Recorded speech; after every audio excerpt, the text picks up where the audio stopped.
For Montana Evening Edition, I'm Katrin Fry in the Flathead. College campuses all over the country are putting more of an emphasis on sustainability efforts. The University of Montana is no different. Just 2 blocks from campus on 5th Street lies the Flat House. Here, students are able to research sustainability methods and use that research to make their home more energy efficient. Aside from a research station, the flat is a home with 3 students living under its roof full-time. The house is now a full year into its existence. Jake has our feature. Everything's frozen. What you get living in Montana? University of Montana graduate student Derek Canwisher is just starting his workday. Canwisher is in the Environmental Studies program, but he's not your average student. A little over a year ago, he started the Flat House. Now, this is not an ordinary house. It's a living laboratory, as anyone involved in the project will point out. The director of the Environmental Studies program and faculty advisor for the house, Len Broberg, says the flat has a few purposes. The project is really about modeling sustainability at a residential sort of scale for Missoula, and also to have students understand what it means to do energy conservation, what that means in a kind of a real-world sort of experience. So it's designed to do that, be a learning experience for the students, be a demonstration for the university and for the community. A few years ago, Canwisher was visiting Humboldt State University in California and saw something called the CCAT House. It was a sustainable living model renovated by students. Canwisher says he couldn't wait to bring the idea to the University of Montana. For me, it was an opportunity to take that same idea and apply it to a different context or a different environment. And it was a way for me to really promote sustainable living practices here at the University of Montana, and hopefully for Missoula community as a whole. So a year ago, Canwisher got started. A vegetable garden, chicken coop, and a garage were all in the blueprint. He used the help of his peers, carpenters from the College of Technology, and faculty, but says the project wouldn't have been possible without one key element. We have relied on the community a lot for this project, from materials to consulting. Businesses like Eat Right Montana, Boyce Lumber, and Home Resources have donated materials ranging from lumber to a pellet stove. The appliances are meant to aid in students' research projects, which in turn may develop new ideas for those businesses and the community to save energy. Canwisher highlights one such example from earlier that day. Well, we were making a cup of coffee, and we were wondering, so what takes more energy, like a small electric kettle or the pot that you'd put on the stove? And we tested them.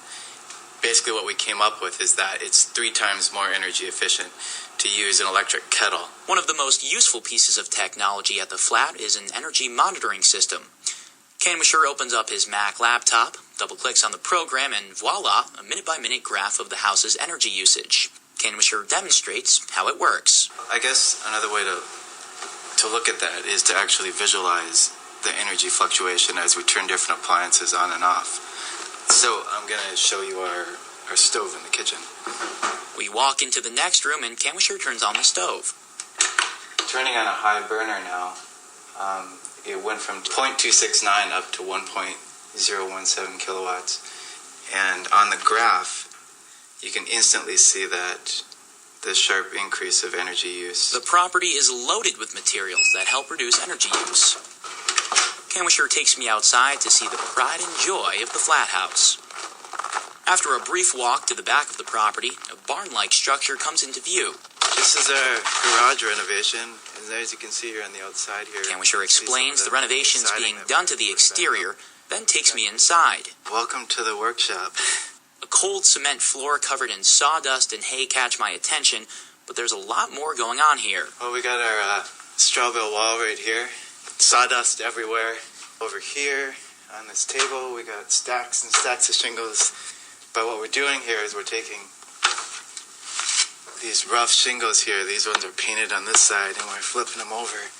We're sanding off a good portion of it with the belt sander. He puts one of the shingles on a table, plugs in the sander, and gets to work. Canwisher says seeing he and his peers' work create a finished product makes it all worth it. Well, the rewards of being a part of this project are pretty great.